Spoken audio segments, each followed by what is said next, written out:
오늘은 사장과 관련된 얘기를 이제 할 예정인데요. 그 전에 이제 지난 시간에 제가 설명할 때 좀 약간 헷갈리게 설명했던 부분이 있다고 해서 그 부분을 좀 바로 잡고 이제 다시 사장으로 넘어가서 시작하도록 하겠습니다. 어떤 내용이냐 하면 우리가 이제 그 태분행 노튼 변환을 할 때 태분행 등가 저항과 이제 노튼 등가 저항이라는 것을 이제 구해야 되는 경우가 있었습니다. 2.6절에서의 얘기고요.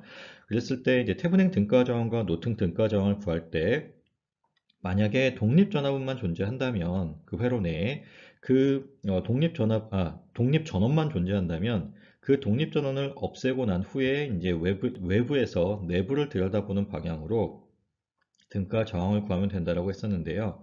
이때 독립전원을 없애는 방법이 이제 크게 두 가지가 있었습니다. 이제 전압원과 전류원에 따라서 이제 다른 건데, 자, 전압원 같은 경우는, 자, 생각해 보면 우리가 전압원 같은 경우는 이 전압원이 하는 역할은 주변에 전 위차를 만들어 주는 겁니다. 만약에 이 위아래가 뭐 V만큼의 전압이 유지되도록 만들어 주는 것이 이제 전압원의 역할일 텐데요. 그러면 전압원을 없앤다라는 의미는 이 전 위차를 없앤다라고 생각하시면 됩니다. 전위차가 없다는 얘기는 뭐 여기에 어떤 소자가 있다라고 해도 그 소자에서 전위차를 만들지 않으면 되는 거죠. 그래서 자, 전화번 같은 경우는 이와 같이 그냥 단락을 시킵니다. 그러면 지금 이 단락된 이 그러니까 도선에서는 이상적인 도선의 경우 저항이 0이기 때문에 이 위아래 전위차가 0이 되죠. 그렇다라고 하면 이거는 전화번이 없다 혹은 전위 차이가 없다라는 의미니까 자, 전화번을 없애는 방법은 이렇게 도선으로 대체하면 됩니다. 즉 단락시키면 됩니다. 근데 자, 전류원 같은 경우를 생각해 보면요. 전류원 같은 경우는 전류를 발생시켜 주는 겁니다. 전류 I를 발생시켜 주는 거고, 전류원을 없애면, 자, 전류가 없어지면 되겠죠. 자, 그러면 이제 전류가 없다란 얘기는 이 전류 I가 0으로 만들어줘야 되는데, 그때는 이 길이 없어지는 겁니다. 자, 우리가 어떤 경우에 또 사실은 여기 뭐 이 사이가 연결되어 있다라면 전류가 흐를 가능성이 있는 거고 전류가 0으로 만들 수 있는 게 항상 존재하진 않습니다. 근데 항상 존재할 수 있는 유일한 경우가 이 둘 사이를 끊어버리면 더 이상 전류가 흐를 수 없겠죠. 그래서 지금 여기서는 I가 0이 되면서 자, 전류가 0이 되고요. 그래서 전화번 같은 경우는 이렇게 도선으로 대체하는 단락시킨다는 얘기고요. 전류원 같은 경우는 이렇게 개방시키는 경우에 우리가 자, 소스 킬링, 그러니까 전화번이나 전류원을 없앤다라고 얘기할 수 있는 겁니다.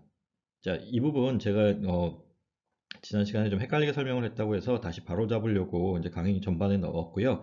자, 이거 앞으로 지금 태블릿 노트이 아니더라도 이제 사용할 일이 꽤 있거든요. 우리가 지금 중첩에 관련된 얘기를 이제 4장에서 하게 될 텐데 그때도 이 얘기가 이제 쓰이게 됩니다. 그래서 이 부분 제가 앞부분에 잘못 설명했던 부분 이제 바로 잡아 드릴 테니까 요거를 기억하셨으면 좋겠습니다. 자, 이제 본격적으로 이제 4장과 관련된 내용을 이제 공부해 볼 텐데요. 뭐 4장에서 어떤 내용을 배우게 될지에 대해서 이제 간략하게 오버뷰를 하고 이제 넘어가도록 하겠습니다.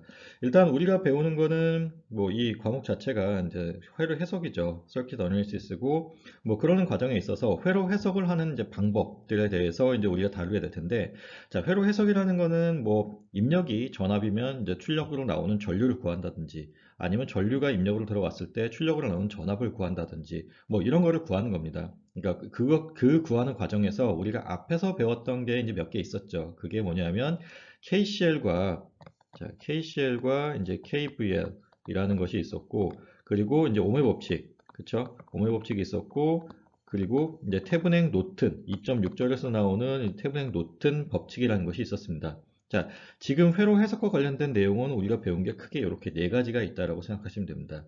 그러면 자, 여기서 이제 몇 가지를 더 배울 거고, 그러니까 4장까지의 내용을 우리가 가지고, 5장에서 이제 다룰 내용들은 이제 앞에서는 우리가 저항에 대한 것만 배웠고, 5장에서 이제 인덕터와 커패시터와 관련된 얘기를 배울 겁니다. 그리고 이제 4장까지 배웠던 이제 회로 해석의 방법을 이용해서 6장부터 이제 우리가 2학기 때 다룰 11장까지의 내용을 이제 다루게 될 겁니다.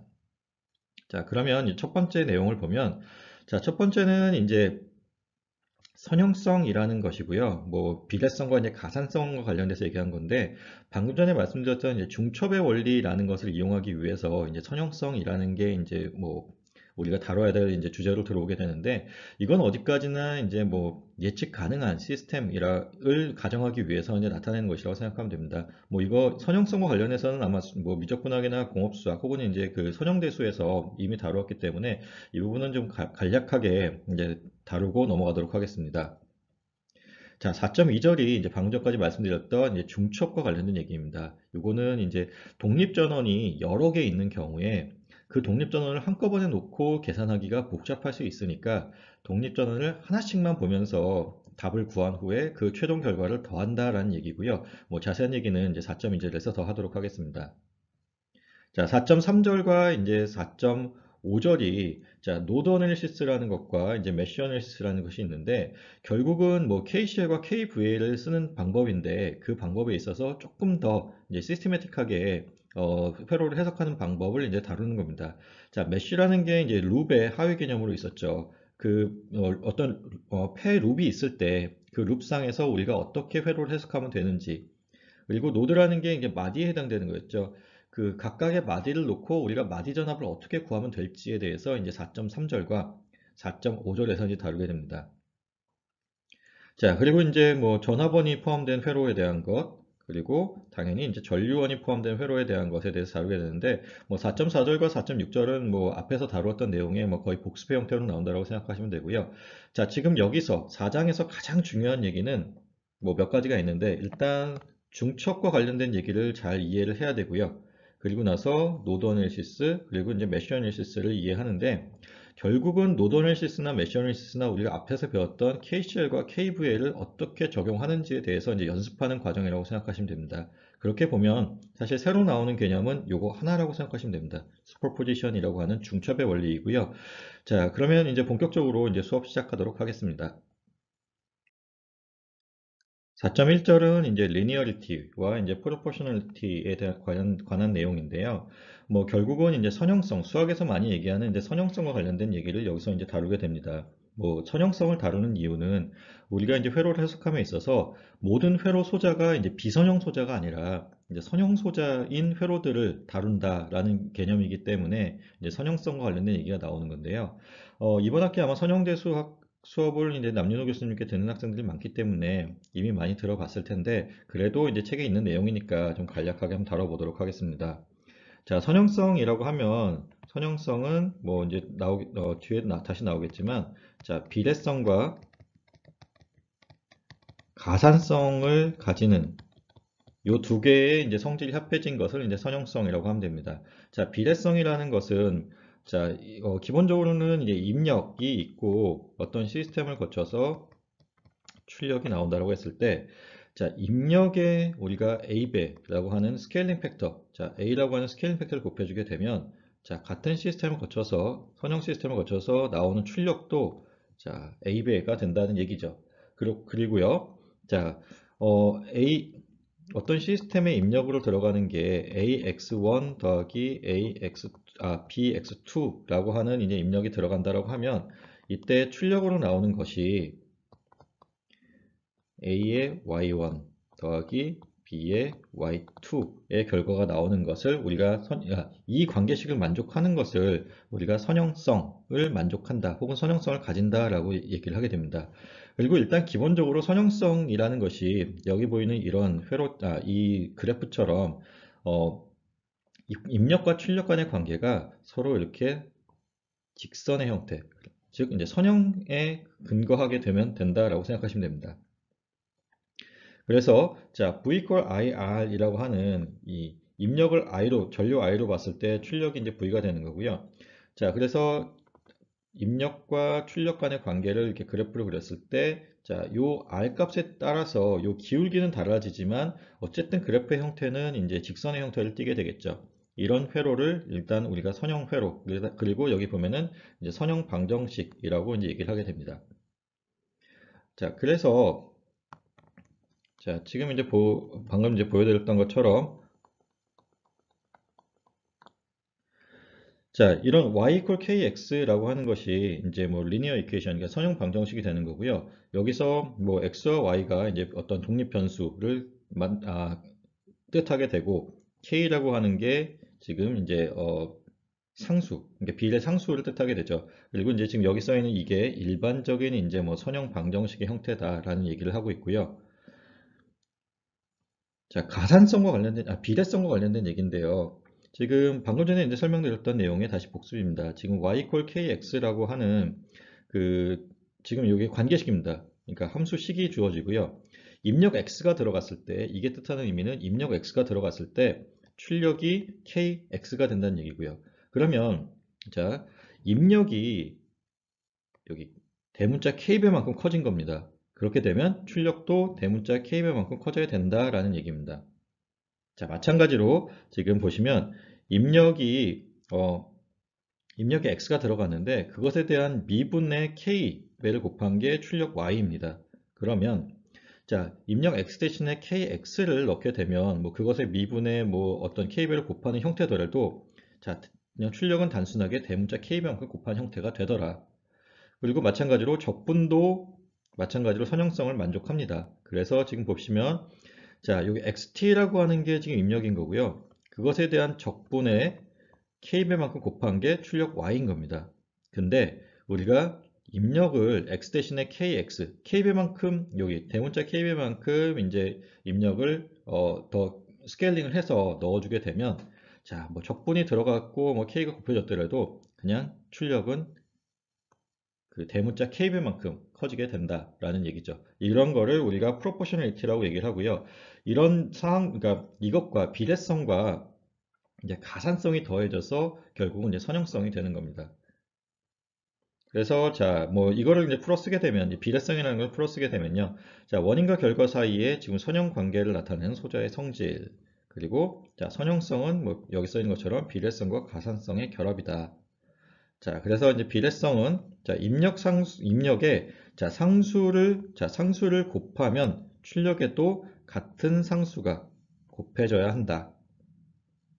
그리고 이제 가산성이라는 건요. 지금 이제 요게 이제 중첩에 이제 중요하게 쓰일 내용들인데요.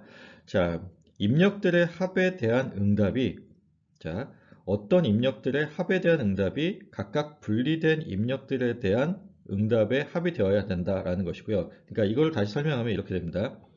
자, x3라고 하는 입력이 있고 이거는 우리가 x1과 x2의 합으로 표현할 수 있다고 합시다.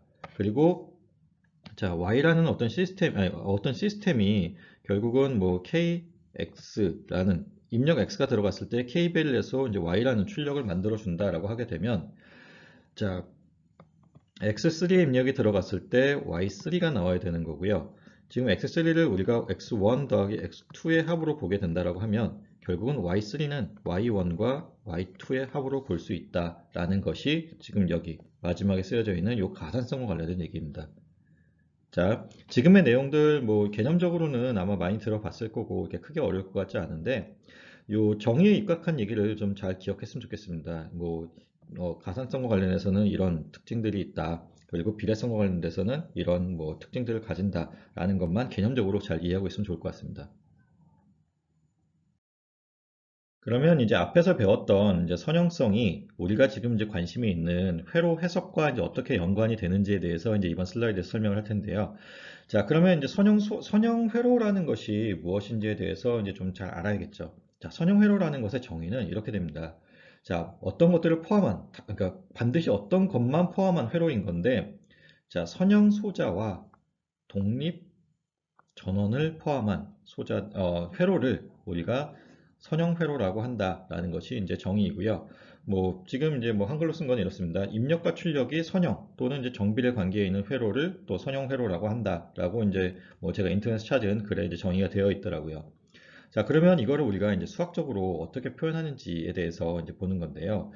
자, 지금 보시면 이제 xi라고 하는 게 뭐 각각의 입력입니다. 그래서 지금 그 입력의 합이 이제 아까 뭐 얘기했던 x1 더하기 x2가 뭐 x3가 된다든지 뭐 그런 식으로 표현할 수 있는 거고. 자, 지금 보시면 이제 ai 곱하기 x1, a2 더하기 x2, 그다음에 뭐 점점점 an 곱하기 xn이 y를 뜻하게 된다라는 자, 어떤 출력을 지금 각각의 소자들의 어떤 입력에 뭐 어떤 이제 뭐 함수가 곱해진 형태겠죠. 변수가 곱해진 형태겠죠. 상수나 혹은 그런 것들이 곱해진 형태의 합으로서 표현할 수 있는 회로, 그거를 갖다가 우리가 선형회로다라고 얘기하는 거고요.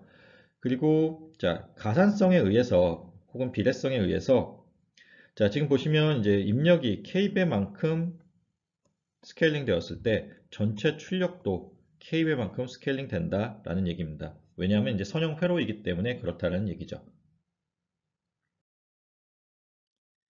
예제 4.1을 이제 같이 풀어보도록 하겠습니다. 이제 예제 4.1에서 이제 구하라고 하는 문제가 요구하는 게 뭔지를 먼저 봐야 되죠. 문제가 요구하는 건 I1과 I2라고 하는 전류를 구하라는 것이 이제 문제 요구 사항입니다. 그래서 I1과 I2가 어딘지를 보면 자, 여기 I1이 있고요. 여기 I2가 있습니다. 자, 그리고 지금 I1과 I2가 뭐 이쪽 노드에서 지금 바깥쪽으로 나가는 전류로 설정이 되어 있습니다. 그리고 지금 보시면 독립 전류원 하나와 독립 전압원 하나가 있고요. 자, 이 전류원을 보게 되면 이 전류원이 전류를 공급하고 있고 지금 그 전류가 여기까지 공급되겠죠. 이 위치까지. 그러면 그 전류 값이 얼마냐 하면 IG2가 되고요. 지금 IG2라고 하는 전류가 이쪽 노드로 지금 들어가고 있습니다. 자, 그리고 이제 하나 더 강조하고 싶은 게 뭐 있는데요. 이런 경우에 자, 여기서부터 여기까지, 뭐 물론 이 노드에서 노드까지입니다. 지금 이 도선을 따라서 흐르는 전류의 값은 우리가 구하지 않아도 그냥 이겁니다. 전류가 IG2라고 하는 전류를 지금 공급하고 있고요. 지금 이 직류 전류 상태 혹은 이제 길이 하나인 경우에는 전류값이 중간에 바뀔 수 없습니다. 바뀔 수 없다는 의미는 자, 전류원이 하나 있으면 그 전류원의 값이 지금 여기 들어오고 나가는 전류가 없다라고 하면 그대로 유지되어야 된다는 겁니다. 다시 말하면 여기서 측정한 전류값도 IG2, 여기서 측정한 전류값도 IG2. 이 도선 어디를 잡고 전류를 측정해도 I2라고 하는 전류값이 측정이 되어야 된다는 겁니다. 자, 그러면 지금 일단 여기 노드가 하나 있고, 그럼 이 노드를 향해서 들어오는 전류와 나간 전류가 다 파악이 됐죠. 그러면 자, 우리가 KCL을 쓸 수 있습니다. KCL을 쓸 수 있고 들어오는 전류가 IG2, 자, 나가는 전류는 I2 더하기 I1. 자, KCL을 하나 쓸 수 있고요. 그리고 나서 이제 왼쪽에 있는 회로를 보게 되면 저항이 두 개가 있습니다. 저항이 두 개가 있고 회로에서 지금 자, 마이너스 플러스가 이렇게 정해져 있네요. 자, 이 플러스 마이너스는 어떻게 정했냐면 지금 이 문제에서 왜 이렇게 주어졌냐 하면 I2라고 하는 전류의 방향을 기준으로 플러스 마이너스 정한 거고요. I1이라고 지금 주어진 전류의 방향을 기준으로 역시나 플러스 마이너스를 정했다라고 생각하시면 됩니다. 자, 그러면 이제 우리가 KCL을 이용해서 뭐 지금 IG2와 뭐 I1, I2에 관한 관계를 구했고, 자, I1과 I2 두 개 다 우리가 지금 모르는 구해야 되는 미지의 수인 거죠. 그러면 자, 미지수가 두 개인 경우에는 관계식이 두 개가 나와야 우리가 이제 이 미지수를 이제 구할 수 있는 겁니다. 그럼 이제 식이 하나 더 나와야 되는 건데 우리가 오른쪽 회로에서는 더 이상 할 수 있는 게 없습니다. 그렇죠? 지금 전류원 하나 있는 거 이용해서 지금 KCL을 쓴 거고 오른쪽 회로에서는 더 할 수 있는 게 없고 그러면 이제 왼쪽 회로를 이제 보고서에는 뭘 쓸 수 있는지를 한번 생각을 해봐야 되는데 자, 우리가 지금까지 배운 게 몇 개 없다 그랬죠. KCL, KVL, 그리고 오메 법칙, 그리고 자, 태분행 노튼 정리였는데 여기서는 뭐 회로가 그렇게 복잡하지 않습니다. 복잡하지 않기 때문에 뭐 이걸 가지고 뭐 태분행 노튼을 쓴다? 뭐 쓸 수는 있겠죠. 쓸 수는 있는데 뭐 굳이 뭐 그러고 싶진 않은 거죠. 자, 그러면 이제 남는 게 KCL 아니면 KVL 그리고 오메 법칙인데 오메 법칙을 쓰려면은 뭐 전류 전압 간의 관계가 정해져 있을 때 아니면 뭐 전압이 주어져 있고 뭐 저항이 정해져 있다든가 그런 경우에 쓸 수 있는데 지금 이온만 놓고 보면 우리가 I2도 구해야 되는 거고 여기에 지금 걸려 있는 전압도 물론 전압 분배 법칙을 쓸 수는 있겠지만 뭐 사실 좀 애매합니다. 그러면 자, KVL 한번 써보자는 얘기죠. KVL 한번 써보자는 얘기고, 그래서 KVL을 쓸 때 지금 전류의 방향을 여기 보시는 것처럼 이제 시계 방향으로 설정을 했고, 자, 뭐 노드에 대해서 이제 관계식 구했다라는 얘기 이제 나온 거고요. 자, KVL을 쓰게 되면, 자, KVL이 지금 이렇게 표현이 되게 됩니다. 자, 이제 이게 왜 이렇게 식이 나오는지를 한번 같이 좀 보면요. 자, 우리가 전압 상승과 전압 강화의 합을 놓고 이제 풀어야 되는데요. 자, 지금 보시면 이 화살표의 방향이 마이너스 단자 쪽으로 들어가고 있기 때문에 VG1 같은 경우는 전압 상승입니다. 그쵸? VG1의 전압 상승이 있고, 자, 지금 보시면 여기 2옴에도 지금 전압 상승입니다. 전압 상승인데, 얼마만큼의 전압 상승이냐면은 2 곱하기 I2만큼의 전압 상승이 있는 겁니다. 자, 그쵸? 지금 2 곱하기 I2만큼, 지금 보시면 전류가 이렇게 흐르기 때문에 이쪽이 더, 그러니까 자, 오른쪽에서 왼쪽 방향으로 흐르기 때문에 플러스 단자 쪽이 마이너스 단자 쪽보다 당연히 전압이 높겠죠. 그리고 자, 이 2옴의 저항에 걸려 있는 전압 값이 2 곱하기 I2가 될 겁니다. 단 어디가 더 높다? 요 플러스 쪽이 더 높기 때문에 2 곱하기 I2만큼이 높게 되는 거고, 자, 전압 상승이 얼마만큼 나오냐면 그래서 2 곱하기 I2만큼의 전압 상승이 있는 겁니다. 자, 그리고 자, 이제 전압 강화가 있죠. 자, 전압 강화는 얼마냐면 4 곱하기 I2만큼의 전압 강화입니다. 4 곱하기 I2만큼의 전압 강화고요. 자, 그렇게 보면 자, 지금 여기 있는 식처럼, 여기 보이는 식처럼 정리를 하게 되면 자, 마이너스 2I2 더하기 죄송합니다. 여기 I1이 돼야 되는군요. 4I1은 VG1이라고 하는, 자, 여기서 보여주는 식과 같은 식이 나오게 되죠. 자, 그리고 이제 뭐 그 다음 얘기가 이제 뭐 오른쪽 회로에서 이제 KCL을 쓴 건데요. 자, KCL을 썼을 때 뭐 이렇게 나온다라고 하는 거는 방금 전에 이제 우리가 시작하면서 한번 같이 풀어봤습니다.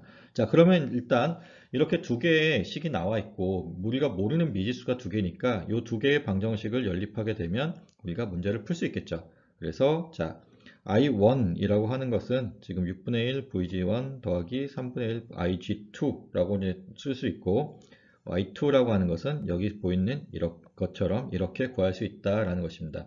우리가 VG1과 IG2라고 하는 게 뭐 정해진 어떤 숫자로 나온 게 아니기 때문에 이렇게 관계식으로밖에 구할 수 없습니다. 자, 여기서 이제 중요한 거, 아직까지 우리가 배운 거는 KCL과 KVL 그리고 오음의 법칙, 그리고 간혹 가다가 태블릿 노튼을 쓴다. 자, 그러면 이제 가장 먼저 생각나야 되는 게 예전에도 얘기했듯이 오음의 법칙을 쓸 수 있는지를 먼저 한번 생각을 해보고요. 그리고 나서 자, 노드 어널리시스라는 게 결국은 이제 KCL과 KVL을 같이 쓰는 건데요. 그러니까 KCL이나 KVL을 적용할 수 있을지 여부에 대해서 좀 한번 보면 좋겠습니다. 자, 그러면 뭐 다음으로 넘어가도록 하겠습니다. 예제 4.2를 같이 풀어볼 건데요. 예제 4.2 같은 경우는 이제 뭐 앞에서 봤던 4.1의 회로보다는 이제 조금 더 이제 복잡해졌는데, 뭐 문제가 굉장히 재밌습니다. 재밌는 문제인 게 이거를 그냥 풀지 말고 지금 보면은 자, 비례성을 이용해서 한번 풀어봐라 라는 얘기입니다. 그래서 한번 그러니까 우리가 흔히 말하는 이제 끼워 맞추기를 한번 해보라는 건데요. 뭐 어떻게 하는지 한번 뭐 연습을 해보도록 합시다. 일단 문제에서 구하라고 하는 거는 V1이라고 하는 전압의 값이고요. 지금 V1이라는 전압은 지금 제일 오른쪽에 있는 이 저항에 걸려 있는 전압입니다. 자, 그러면 이제 비례성을 이용하라는 얘기는 이런 얘기입니다. 지금 문제에서 보면은 자, V1의 값을 우리가 한번 이제 가정해 보는 겁니다. 뭐 1V 걸려 있다. 아니면 뭐 10V 걸려 있다 가정할 수 있는데 뭐 굳이 여기다 복잡한 숫자를 넣을 필요는 없겠죠. 그래서 V1이라고 하는 것이 우리가 1V만큼 걸려 있다라고 가정을 하고 출발하는 겁니다. 그래서 만약에 뭐 이렇게 V1으로부터 거꾸로 VG1을 구했을 때 45V가 나오면 내가 추측한 이제 1V라는 답이 맞구나 하고 그냥 뭐 기뻐하면 되는 거고요. 1V가 아니면 고쳐주면 되겠죠. 자, 그래서 자, V1이라고 하는 것이 1V라고 하면 지금 여기에 1V 전압이 걸려 있는 거고 지금 우리가 저항을 알고 있는 거죠. 저항값은 주어져 있는 거고 1V라는 우리 전압값이 뭐 가정에 의해서 나왔기 때문에 우리가 전류를 구할 수 있습니다. 전류는 자, 여기 보이는 것처럼 2A의 전류가 위쪽에서 아랫방향으로 지금 2A의 전류가 흐른다라고 할 수 있는 거고, 자, 지금 이 2A의 전류가 결국은 I1과 같은 값이 되겠죠. I1이 가져야 되는 전류가 지금 2A가 되어야 됩니다. 왜냐하면 아까도 얘기했듯이 자, 지금 여기서부터 여기까지 도선이 하나의 도선입니다. 하나의 도선에서는 자, 한 점에서 뭐 구한 전류가 있으면 그 점이 모든 도선상에 동일하게 흐른다라고 했습니다. 지금 2분의 1 옴이라는 이 저항을 가로질러서 흐르는 전류가 2A이기 때문에 I1 값이 2A가 되어야 되고 지금 이쪽 노드로 흘러 들어가는 이것도 2A가 당연히 되어야 되는 것입니다. 자, 지금 이거 하나 구했고요. 자, 그리고 나면은 이제 자, 슬라이드를 같이 보면서 따라가도록 합시다. 그러고 나면, 자, V2라고 하는 전압을 우리가 구할 수 있습니다. 물론 여기 답이 1A라고 나와 있는데, 자, 왜 1A가 되는지를 뭐 설명할 수 있으면 좋겠는데, 자, 왜 1A가 되는지는, 자, 이겁니다. 지금 보시면, 자, 우리가 저항이 병렬 연결되어 있을 때 어떤 특징을 갖는다고 했는지 기억을 하셨으면 좋겠습니다. 자, 저항이 병렬 연결되어 있다고 하면은, 그때 병렬 연결된 저항들은 서로 같은 게 있고 다른 게 있었죠. 전압의 값은 같았고 전류의 값은 달랐습니다. 지금 보면 지금 이 노드를 공유하는 두 개의 저항입니다. 근데 한쪽에 지금 1V라는 전압이 걸려 있으면 반대쪽, 자, 병렬 연결되어 있는 얘도 당연히 1V가 되겠죠. 그래서 계산 없이 그냥 1V라고 하는 값이 나올 수 있는 겁니다. 자, 그러면 여기도 마찬가지로 1ohm이라는 저항과 1V라고 하는 전압값이 주어져 있죠. 그럼 I2라고 하는 전류의 값이 뭐 오hm 법칙에 의해서 나오겠죠. 1A. 그렇죠? 그래서 자, 1A라고 하는 그 전류 값이 나오게 되는 거고요. 그리고 나면은 자, 보세요. I2의 값이 정해졌고요. 지금 I1의 값이 정해졌습니다. I1 값이 2A고 I2 값이 1A입니다. 그러면 지금 이 노드에서 나가는 전류가 총 3A만큼 있는 거죠. 그러면 들어오는 전류가 3A가 들어와야겠죠. 자, 왜? KCL에 의해서. 그러면 지금 자, 여기 3ohm에 흐르는 전류 I3를 우리가 구한 겁니다.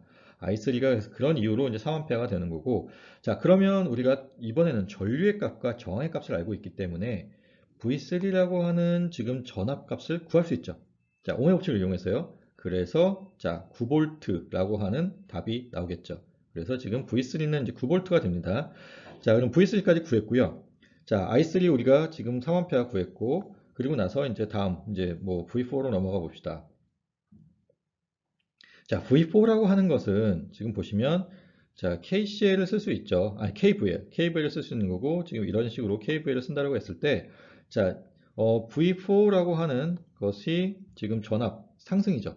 여기 마이너스 단자 쪽으로 화살표가 들어가 있더라고 보면 전압 상승인 거고 그것이 지금 자, 플러스 얘는 플러스죠. 그러면 보세요. V3와 V2는 전류의 방향을 지금 이렇게 잡았을 때 전압 강화가 일어납니다.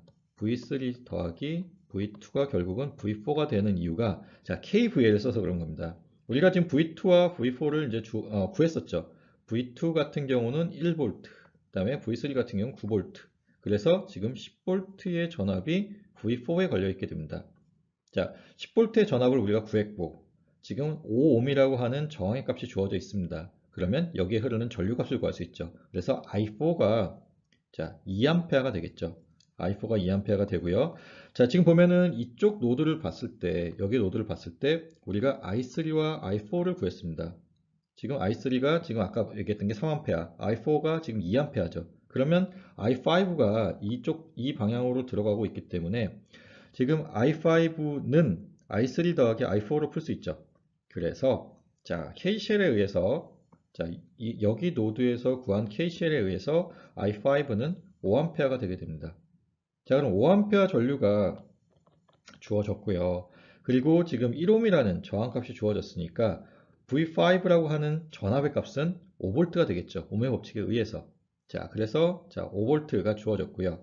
그러면 지금 다시 여기 맨 왼쪽에서 우리가 KVL을 적용할 수 있습니다. 지금 이제 전류의 방향을 제가 그린 것과 같은 방향으로 잡게 되면 자, 지금 여기 전압원 같은 경우는 전압 상승이죠. 그쵸?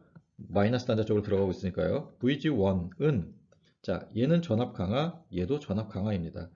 V5 더하기 V4. 근데 우리가 V5를 지금 아까 5V라고 주어졌죠. 아, 구했죠. V5를 5V. 그리고 자, V4 같은 경우에는 아까 10V였습니다. 그러면 VG1이 15V가 나오네요. 그쵸? 뭐 우리가 잘못 구한 게 아니라 자, 잘 구했는데 처음에 가정이 틀린 겁니다. 처음에 우리가 1V라고 가정을 하고 풀었을 때 지금 얘가 45V가 아닌 15V가 나온 겁니다. 그러면 자, 우리가 이게 선형회로이기 때문에 우리가 만약에 지금 이 값이 여기 1V가 아닌 3V라고 하는 3배만큼의 값을 우리가 주어지면 출력도, 그러니까 VG1이라고 하는 우리가 최종으로 구한 답도 45V가 된다라는 가정으로 푸는 거고요. 그래서 자, 결과적으로 우리가 구해야 되는 답은 얼마다? 자, 3V다. 우리가 15V를 구했는데 실제 답은 45V가 나왔으니까, 우리가 45V가 나와야 되는데 15V라는 결과가 나왔으면 우리가 가정한 입력이 틀렸고 그것을 우리가 적당히 끼워 맞춰주면, 즉 이제 스케일링을 해주면 우리가 이제 구하고자 하는 45V에 대한 입력, 45V에 대한 이제 V1 값을 구할 수 있는 거죠. 그래서 그게 3V가 된다라는 얘기입니다. 다음으로 이제 우리가 다룰 내용은 4.2절에 나오는 이제 뭐 슈퍼포지션, 뭐 혹은 이걸 이제 한글로 이제 중첩이라고 하게 됩니다. 중첩과 관련된 얘기를 하게 될 거고요. 자, 뭐 여기 이제 설명이 쓰여져 있는데 뭐 이 설명만 봐서는 사실 이제 뭐 와닿지 않기 때문에 뭐 설명을 간단하게 여기 쓰여져 있는 설명에 대해서 간단하게 언급을 하고 이제 바로 예제로 들어가서 이 중첩이 어떤 얘기인지에 대해서 이제 살펴보도록 하겠습니다. 자, 뭐 일단 써 있는 내용을 읽어보면 자, 하나 이상의 독립 전원이 있는 경우입니다. 뭐 그러니까 하나 이상이라고 하면 하나가 포함되는 건 아니고 일단 적어도 두 개 이상의 독립 전원이 있는 경우에 자, 그 독립 전원에 의해서 발생하는 출력이 있을 겁니다. 그 출력은 자, 각각의 독립 전원이 하나만 있다고 가정하고 풀었을 때의 출력을 합해서 구하면 된다라는 얘기입니다. 자, 뭐 역시나 뭐 확실하게 와닿진 않죠. 그래서 이제 예제를 같이 놓고 풀어볼 거고요. 자, 예제 4.3을 풀도록 하겠습니다. 예제 4.3에서 요구하는 것이 뭐 방금 전에 뭐 봤던 그 회로인데요. I1과 지금 I2를 구하라고 되어 있습니다. I1과 I2를 구하라고 되어 있었고, 지금 아까 우리가 문제를 풀 때는 이거를 이제 한꺼번에 놓고 풀었죠. 그러면 이제 한꺼번에 놓고 풀 수 있는 방법도 있고, 독립전원을 따로따로 보고 풀 수 있는 방법도 있는 겁니다. 자, 어, 아마 앞에서도 몇 번 얘기했을 것 같은데 이 회로 해석의 방법이라는 것이 꼭 하나의 정답이 있는 것만은 아닙니다. 그래서 여러분들이 많이 연습을 해보고 여러분들한테 익숙한 혹은 여러분들이 쓰기 편한 방법대로 해석을 하면 되는 겁니다. 자, 그러면 이 아까 4.1절에 나왔던 같은 문제를 우리가 중첩을 이용해서 이제 풀 거고요. 그러면 이제 중첩을 이용할 때 전제 조건이 이겁니다. 독립전원을 하나만 남겨놔야 됩니다. 자, 독립전원이어야 되고 그거를 하나만 남겨놓는 겁니다. 종속전원은 없앨 수 없다 그랬습니다. 자, 독립전원을 하나만 남겨놓게 되면 자, 일단 뭐 VG1이라고 하는 전화번이 한 개만 있는 경우를 가정하고 풀고 그 다음에 IG2라고 하는 전류원이 하나만 있는 경우를 가정하고 푸는 겁니다. 그러면 여기서 뭐 어떤 경우에는 독립 전류원을 없애줘야 되고 어떤 경우에는 독립 전화번을 없애줘야 되는데 뭐 강의 앞에 설명을 드렸듯이 독립 전화번을 없애는 방법은 도선으로 단락시키면 되는 거고 독립 전류원을 없애는 방법은 그 길을 끊어주면 됩니다. 개방시켜 버리면 됩니다. 그래서 자, 첫 번째 독립 전류원을 없애는 경우입니다. 독립 전류원을 없애고 독립 전화번만 있다라고 가정하고 지금 푸는 겁니다. 자, 그러면 지금 보세요. 자, 두 번째 경우는 이제 전류원만 남기고 독립 전화번이 없어진 경우입니다. 지금 이 경우는 독립 전류원을 없애기 위해서 이제 오픈시켰죠. 그리고 여기는 지금 단락시켰습니다. 이게 독립 전원을 없애는 두 가지 방법입니다. 자, 전화번과 전류원이 다르다는 거 반드시 좀 기억했으면 좋겠고요. 자, 전화번 같은 경우는 단락, 전류원 같은 경우는 개방시키면 된다. 그러면 이제 각각에 대해서 우리가 이제 문제를 풀고 지금 보시면 이제 I1과 I2를 구해야 되는데 지금 I1과 I2를 우리가 중첩의 원리에 의해서 풀려다 보니까 지금 여기에 있는 이 독립 전화번에 의해서 발생하는 전류 I1A 그 다음에 I2A가 있는 거고 독립 전류원에 의해서 발생하는 전류 I2B 그 다음에 I1B가 있는 겁니다. 그러면 자, 우리가 중첩이라는 건 어떤 의미냐 하면 우리가 구해야 되는 I1이라고 하는 것은 자, I1의 A 더하기 I1의 B를 더한 것이 I1 그리고 I2 같은 경우는 I2의 A 더하기 I2의 B를 계산하는 것이 자, 우리가 구해야 되는 I1, I2다라는 것입니다. 자, 지금 여기서 I1과 I2라고 하는 것이 결국은 이 독립 전화번과 전류원이 내놓는 그 입력값에 대한 출력이겠죠. 그러면 이거를 우리가 하나씩 하나씩 따로 봐도 된다라고 하는 게 중첩인 겁니다. 자, 이제 충분히 이해가 되셨을 거라고 생각하고 이제 문제를 같이 풀어보도록 하겠습니다. 그래서 자, I1 A 그 다음에 I2 A 값을 구하게 되는데요. 자, I1A와 I2A를 지금 이렇게 구했습니다. 자, 왜 이렇게 구해졌는지 이해되시나요?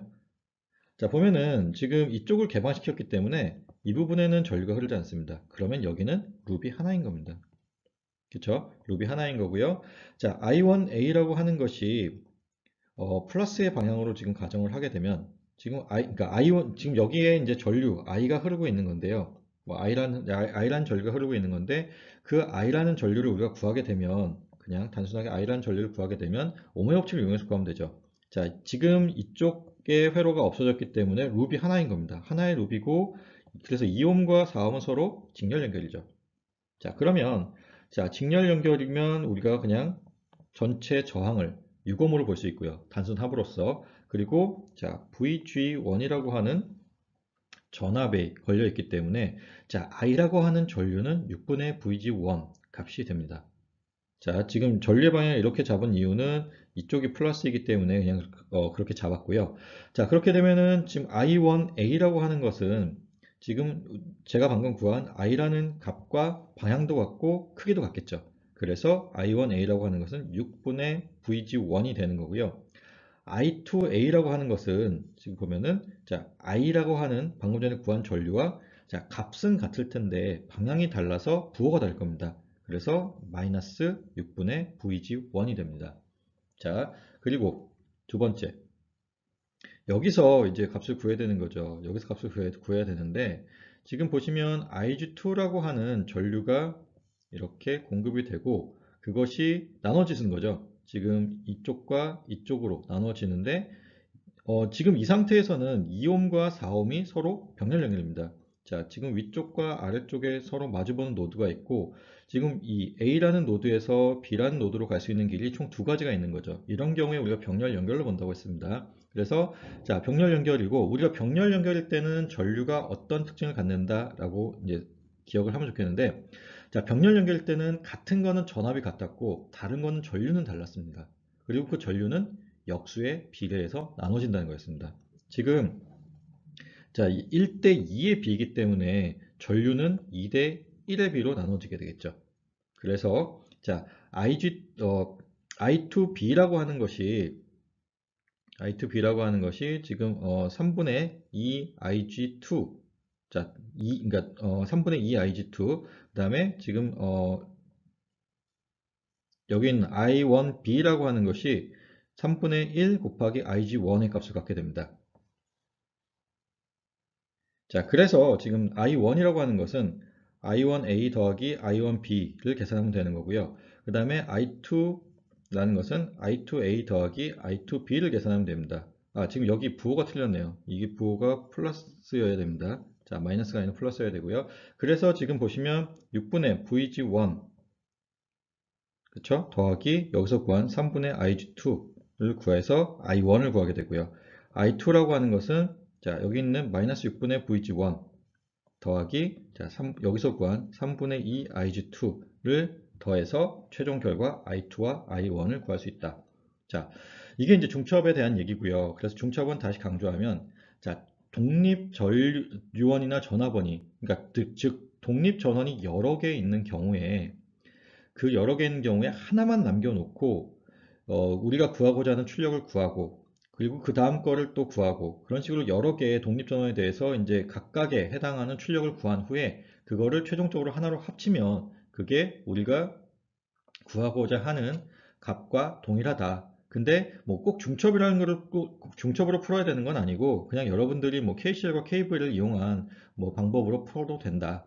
근데 중첩으로 푸는 경우도 있다라고 생각하시면 되겠습니다. 그리고 다시 한번 마지막으로 강조하는데 독립전압원은 이제 우리가 없앨 경우에 이제 단락시키고 독립전류원은 우리가 없앨 경우에 개방시킨다라는 것입니다. 이제 중첩의 원리를 이용해서 이제 예제 4.4를 이제 같이 풀어보도록 하겠습니다. 예제 4.4에서 이제 구해야 된다라고 얘기하는 거는 지금 여기 있는 것처럼 이제 전압, V 값을 이제 구하라고 되어 있죠. 그리고 문제에서 뭐 보여지는 것처럼 자, 세 개의 독립 전원이 있습니다. 지금 보시면 두 개의 독립 전압원 그리고 하나의 독립 전류원이 있는 거죠. 이거를 뭐 우리가 중첩을 꼭 이용해야 되는 건 아닌데 지금 이 단원이 뭐 중첩과 관련된 얘기를 하고 있으니까 중첩의 원리를 이용해서 한번 풀어보도록 하겠습니다. 자, 그러면 일단 처음에 우리가 6V 전압원만 남기고 나머지는 없앤다라고 생각을 하면 자, 2A 전류원이 개방됩니다. 개방되게 되면 사실 이 C, D 사이에 있는 여기는 없어지는 거죠. 그렇죠? 그리고 18V짜리 전압원은 우리가 도선으로 대체합니다. 자, 그러면 자, 우리가 예전에 뭐 제가 몇 번 했었던 얘기인데 자, 어떤 노드와 노드 사이에 소자가 아무것도 없으면, 즉 도선만 있으면 그걸 우리가 하나의 노드로 볼 수 있다라고 했었죠. 자, 그래서 지금 보면은 B와 D는 그냥 하나의 노드로 보면 됩니다. 자, 그러면 지금 보시면 2옴과 6옴이 자, A와 B, 그러니까 뭐 D가 없었다고 치고 그냥 B만 남았다고 봅시다. A와 B라는 노드를 서로 공유하고 있고, 그리고 서로 갈 수 있는 길이 두 가지가 있는 거죠. 그러면 2옴과 6옴이 서로 병렬 연결인 겁니다. 자, 그래서 자, 보시면 여기 있는 A라는 회로가 이렇게 그려지는데요. 자, 지금 2옴과 6옴이 서로 병렬 연결되어 있고, 그리고 B라는 노드를 지나서 C라는 노드로 갈 때까지, 자, B라는 노드에서 C라는 노드로 가기 전에 이제 3옴이라는 저항을 거치게 되고, 그리고 다시 C에서 A로 갈 때, 가는 과정에서 A와 C 사이에, 즉 6V의 전압원이 존재하는, 자, 이 회로가 서로 같은 회로이죠. 자, 이게 처음에 좀 많이 헷갈릴 수 있는데 한번 생각해 보셨으면 좋겠습니다. 그래서 자, 이런 경우에 이런 복잡한 경우에 실수하지 않을 혹시 실수를 적게 할 수 있는 방법은 여기 문제에 있는 것처럼 각각의 노드에 이런 알파벳을 적어서 매핑을 해서 그것을 갖다가 그대로 이제 각각의 노드를 갖다 다 새로운 회로에 이제 그려주는 형태로 풀면은 조금 더 실수를 덜 할 것 같습니다. 자, 그러면 두 번째 경우입니다. 두 번째 경우는 자, 지금 보시는 것처럼 18V 전압원만 남겨놓은 경우입니다. 자, 18V 전압원만 남겨놓은 경우에 그러면 지금 역시나 자, 2A 전류원과 관련된 부분은 지금 개방되죠. 개방돼서 이 CD 사이는 없어집니다. 없어지게 되고 자, 그러면 이제 3옴 남고 그다음에 18V 남고 6V는 없어지죠. 도선으로 대체됩니다. 자, 그럼 또 지금 6V 전압원이 도선으로 대체되었고 그렇게 되면은 이 위쪽에는 소자가 아무도 없죠. 다시 말하면 A와 C가 같은 노드로 우리가 봐도 된다는 겁니다. 그래서 지금 A와 C가 이렇게 위쪽으로 올라가서 서로 붙었다고 봅시다. 붙었다고 보면은 자, 지금 18V 전압원을 기준으로 해서 이제 전류를 흘려보면서 이제 어떻게 되는지를 한번 파악해 봅시다. 자, 18V 전압원에서 전류가 나가요. 그래서 18V 전압원에서 전류가 나가고 있고, 자, B라는 노드를 먼저 만나게 되죠. 자, 여기 있는 것처럼 B라는 노드를 먼저 만나게 되고, 그 다음에 얘가 3옴과 2옴으로 나눠질 겁니다. 그쵸? B라는 게 지금 전류가 3옴과 2옴으로 나눠져 들어가겠죠. 나눠져 들어가고, 그 다음에 만나는 게 2옴 같은 경우는 A라는 노드, 3번 같은 경우는 C라는 노드를 만나게 되는데 아까 이게 지금 도선으로 대체됐기 때문에 A와 C의 노드가 같은 노드죠. 그래서 자, 뭐 양쪽으로 나누어서 들어갔는데 결국 한번 만나게 되는 거죠. 자, 지금 여기까지 구한 겁니다. 만나게 됐고 그럼 2옴과 3옴은 자, 뭐 시각적으로 봐도 병렬 연결인 거죠. 그쵸? 자, 그러면 이제 어디로 가야 되느냐? 지금 돌아서 뭐 여기까지 왔다라고 보면 되는 겁니다. 자, 6옴으로 가면 되는 거죠. 우리가 지금 남은 게 6옴밖에 없죠. 자, 6옴을 가려면 뭐 갈 수 있는 길이 하나밖에 없기 때문에 6옴을 거쳐서 자, 다시 D라고 하는 노드로 들어오면 되죠. 그래서 D라고 하는 노드로 들어가서 다시 전화번의 마이너스 단자 쪽으로 들어가는 겁니다. 자, 그러면 이 위쪽에 그려진 그림과 지금 아래쪽에 그려진 그림이 서로 같다라는 것 쉽게 이해하셨으면 좋겠습니다. 자, 그럼 그 다음 이제 세 번째 경우인데요. 세 번째 경우 같은 경우에는 우리가 전류원만 남겨놓고 전화번이 없어지는 경우입니다. 두 개의 전화번 다 없애고 이제 전류원만 남겨놓는 경우이고요. 자, 그러면 우리가 보게 되면 자, 전류원 같은 경우에 지금 여기 있습니다. 전류원이 여기 있고 전화번이 두 개 다 도선으로 대체됩니다. 자, 도선으로 대체되게 되면 자, 도선으로 대체되었을 때 지금 위쪽이 하나의 노드, 큰 하나의 노드로 볼 수 있는 거죠. 그래서 A와 C가 서로 같은 노드가 되는 거고 B와 D가 같은 노드가 되는 겁니다. 그러면 이제 전류원에서부터 시작을 할게요. 전류원에서부터 시작을 하면 지금 2A에서 나가서 지금 2A에서 나가서 C라는 노드로 들어가는데 결국은 C와 A가 같은 거죠. C는 A라고 보고 D는 B라고 봅시다. 자, C와 A가 같은 거죠. 그래서 AC라고 하는 여기 같은 노드로 들어갔으면 자, 그 다음에 어디로 갈 수 있냐 하면은 이게 전류원을 거쳐서 지금 A와 C가 같이 붙어 있기 때문에 2옴이나 3옴으로 가야 됩니다. 2옴 혹은 3옴으로 가야 되는 거죠. 자, 그리고 1루도 갈 수 있습니다.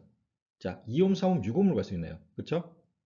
자, 이게 시각적으로 지금 이제 펼쳐져 있어서 좀 보기가 어려울 수 있는데, 자, 다시 한번 설명을 해드리면, 자, 2옴의 2A 전류가 지금 이 방향으로 좀 흐를 겁니다. 흐르고, 지금 6V짜리 전압원이 없어졌기 때문에 여기가 도선으로 대체가 됐고, 이게 전체가 하나의 노드입니다. 그래서 A와 C가 같은 노드가 되는 거죠. 그러면 지금 얘는 지금 C로 들어갔는데 A로 들어간 것과 같다는 얘기입니다. 자, 그럼 이제 C로 들어갔고 A로도 들어간다라고 보면, 자, C에서 갈 수 있는 길이 3옴으로 갈 수 있죠.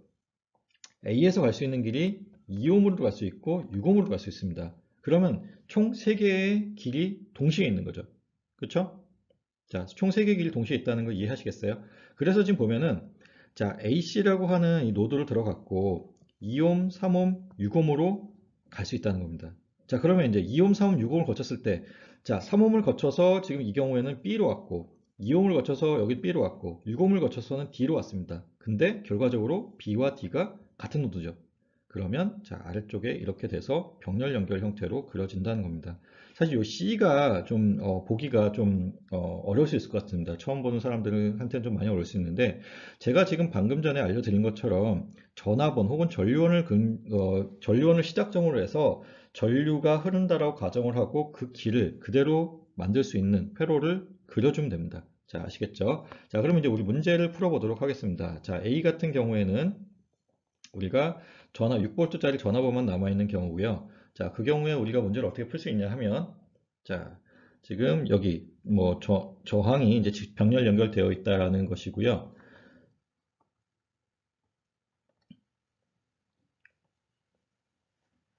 이 병렬 연결 저항의 그 등가 저항은 뭐 여기서 같이 구해보진 않겠습니다. 뭐 6분의 1 더하기 2분의 1은 R분의 1로 해서 그 R 값을 구하면 되죠. 역수의 합으로서 구하면 되고, 그랬을 때 2분의 3 옴이 나오게 되고요. 그러면 지금 여기가 요 전체가 2분의 3옴이 됐고, 6V 전압원 하나, 그 다음에 3옴 저항 하나, 그리고 2분의 3옴짜리 저항 하나, 서로 다 직렬 연결되어 있는 형태죠. 그러면 자, VA라고 하는 이 전압값은, 자, 저항의 비례해서 나누어져서 들어가겠죠. 전압 분배 법칙에 의해서요. 그래서 지금 여기서 이제 나타낸 것처럼, 자, VA라고 하는 것은 전압에 비례해서, 그리고 이제 그 전압의 크기를 곱해줘서 지금 4V라는 결과가 나오게 됩니다. 자, 그러면 이제 두 번째 경우를 보겠어요. 두 번째 경우를 보면은, 자, 여기에 해당되는 것이고, 자, 이 경우도 지금 2옴과 3옴이 서로 병렬 연결되어 있죠. 병렬 연결되어 있고, 그 병렬 연결된 단가 저항을 구하면 5분의 6옴에 해당되는 값이 나옵니다. 자, 그럼 5분의 6옴짜리 저항 하나, 그리고 6옴짜리 저항 하나, 18V짜리 전압원 하나가 서로 직렬 연결되어 있습니다. 그러면 이 경우도 지금 A의 경우와 마찬가지로 우리가 전압 분배 법칙을 쓸 수 있죠.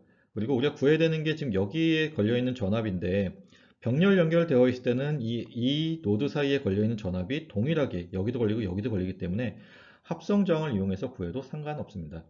자, 그래서 지금, 자, 전압 분배 법칙을 써서 답을 구하게 되면 3V라는 값이 나오게 되고요. 자, 마지막 C에 대한 경우인데요. 지금 보면은 2A의 전류가 지금 여기 이 회로에 지금 나누어져서 들어가게 됩니다. 그리고 자, 이 경우에 우리가 저항의 값에 반비례해서, 즉 이제 컨덕턴스라고 하게 되면 컨덕턴스의 비례해서 전류가 나눠져서 들어가겠죠.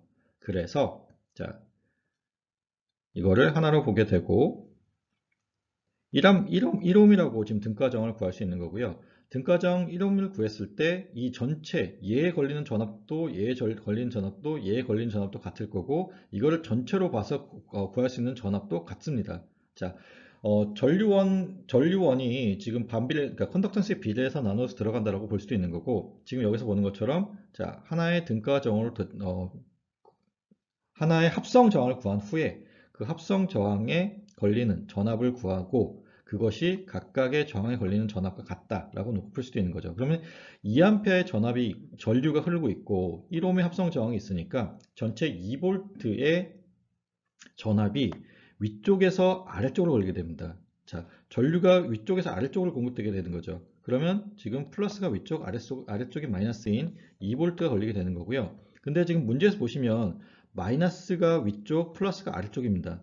그러면 지금 우리가 구한 2V의 값은 같고 지금 부호가 마이너스면 되는 거죠. 그래서 마이너스 2V만큼의 전압이 VC에 해당된다라고 지금 보시면 됩니다. 그럼 우리가 VA, VB, VC를 구했고요. 이것이 각각의 독립 전원들이 갖고 있는 입력에 대한 출력으로 나온 거고요. 그러면 우리가 구해야 되는 V는 전체에 대한 값은 자, 각각의 값들을 더해주면 됩니다. VA 더하기 VB 더하기 VC를 계산해주면 되는 거고, 그렇게 계산하게 되면, 자, 여기 보시는 것처럼, 자, 4 더하기 3 마이너스 2, 그래서 5V가 나오게 됩니다.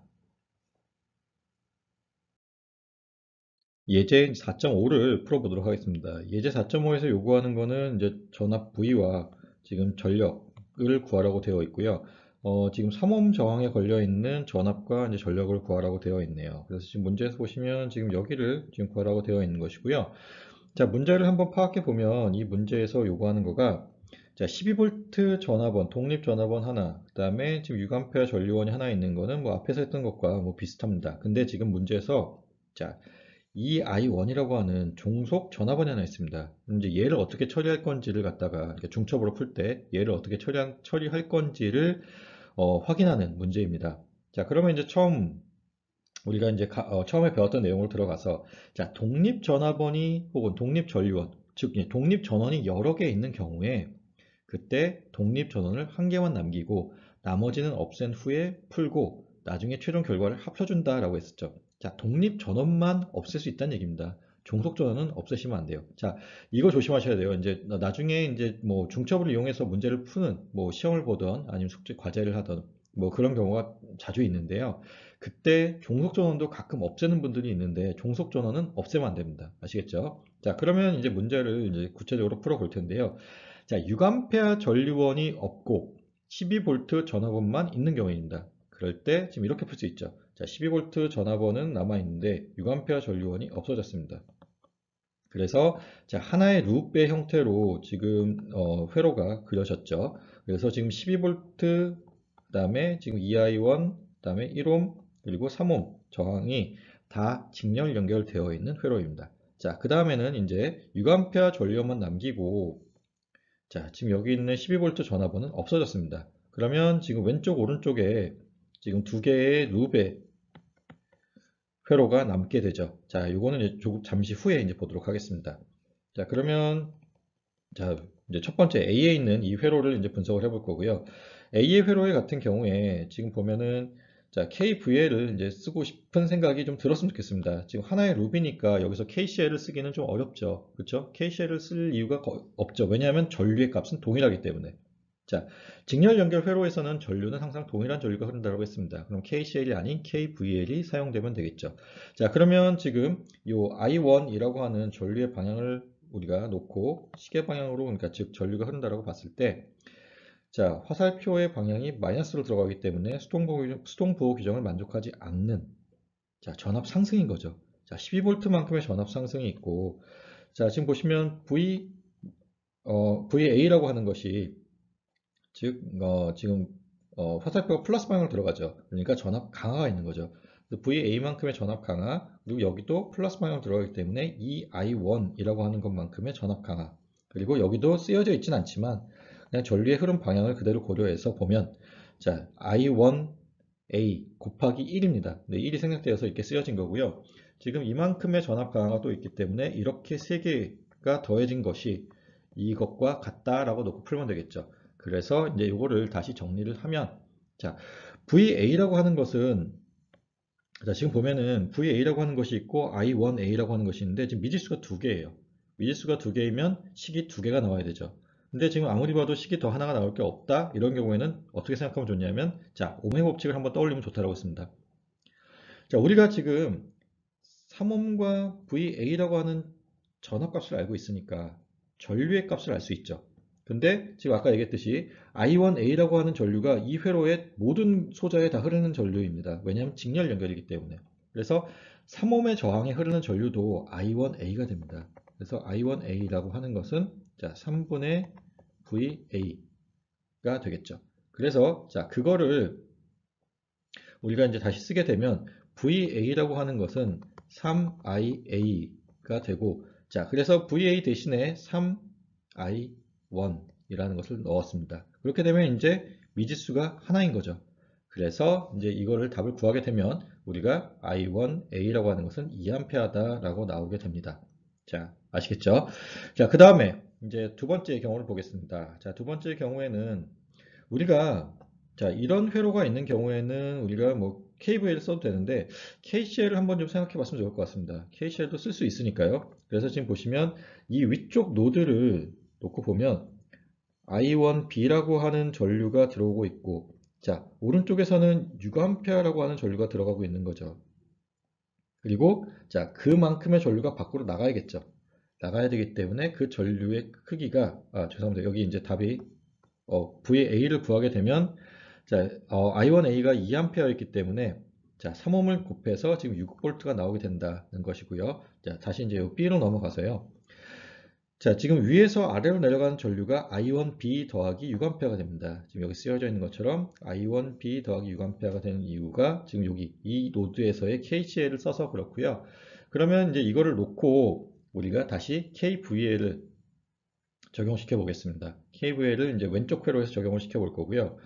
자, I1B라고 하는 전류가 시계 방향으로 흐르고 있다고 했을 때 지금 여기는 플러스 마이너스를 잡고 여기도 플러스 마이너스, 여기도 플러스 마이너스니까 모두 다 전압 강화가 일어납니다. 자, 근데 I1B 같은, 그러니까 여기 1이 생략되어 있는 거고요. 1 곱하기 I1B가 지금 여기 1옴의 저항에서 생기는 전압 강화. 그리고 3옴 저항 같은 경우는 두 개가 합쳐진 전류가 흐르죠. I1B와 6이 합쳐진. 그래서 3 곱하기 I1B 더하기 6이 된 거고요. 자, 그리고 지금 여기서도 전압 강화 이만큼 되죠. 이 I1B만큼의 전압 강화가 합해진 게 0이 되면 됩니다. 자, 그래서 지금 여기서는 지금 보면은 미지수가 하나이기 때문에 그냥 이걸 풀어주면 우리가 I1B를 구할 수 있는 거고요. 그래서 I1B 값이 마이너스 3 암페어가 되는 거고, 이랬을 때 우리가 이제 그 VB를 구하게 되면 오음의 법칙을 이용해서 3을 곱해주면 되는 거죠. 그렇죠? I1B 그 다음에 6을 더하고 그리고 3을 곱해주게 되면 그게 9V가 되게 됩니다. 그러면 이제 우리가 구해야 되는 V라는 값은 VA 더하기 VB겠죠. 그래서 VA 더하기 VB인데 VA가 여기서 6V, VB가 여기서 9V, 그래서 이제 15V가 되게 되고요. 자, 그러면 이제 문제에서 구해야 되는 게 전력도 구해야 됩니다. 전력도 구해야 되는데, 그러면 이제 전력도 우리가 중첩의 원리를 쓸 수 있느냐라고 생각하면은 그렇지 않습니다. 그렇지 않은 게, 자, 우리가 전력 P를 정의할 때 R분의 V 제곱의 형태로 하거나 혹은 I 제곱 R의 형태로 냈습니다. 자, 입력이 전압이나 전류일 경우에 R의 값은 이제 비례 상수인 거고요. 그러면 자, 제곱에 비례합니다. 제곱에 비례하는 경우는 자, 선형성이 아니죠. 그래서 우리가 전력은 그 중첩의 원리를 이용할 수 없고요. 전력을 우리가 여러 개의 독립전원이 있는 경우에 전력을 구해야 된다면 그 독립전원을 각각을 고려했을 때의 전압값과 전류값을 따로 구해서 나중에 곱해줘야 됩니다. 그래서 여기서 이제 우리가 전력을 구하게 된다면, 자, 문제에서 15V라고 하는 전압은 주어졌고요. 구했고요. 그리고 문제에서 지금 3옴이라는 저항값이 주어졌죠. 그래서 이 첫 번째 쓰여진 이 공식을 이용해서 쓰게 되면, 자, 3분의 15의 전체 제곱, 15의 제곱을 3으로 나눈, 그래서 75W가 나오게 됩니다. 자, 다음이 조심하시고요. 자, 오늘은 이제 여기까지 할 예정이고요. 자, 오늘 이제 슈퍼포지션, 그러니까 중첩의 원리까지 했었고, 자, 여기서 지금 중요한 거는 이제 그 독립전압원과 독립전류원을 어떻게 없애는지에 대한 것이 이제 가장 중요했고요. 그리고 나서 이제 종속전압원 혹은 종속전류원은 우리가 없애면 안 된다라는 것입니다. 자, 그리고 나머지 내용들은 이제 KCL과 KVL을 어떤 상황에 KCL을 쓰면 좋은지, 어떤 상황에 KVL을 쓰면 좋은지에 대해서 좀 구분을 잘 할 수 있으면 좋을 것 같습니다. 자, 그럼 오늘 여기까지 하고 다음 시간에는 이제 노드 어널리시스부터 이제 이어서 하도록 하겠습니다.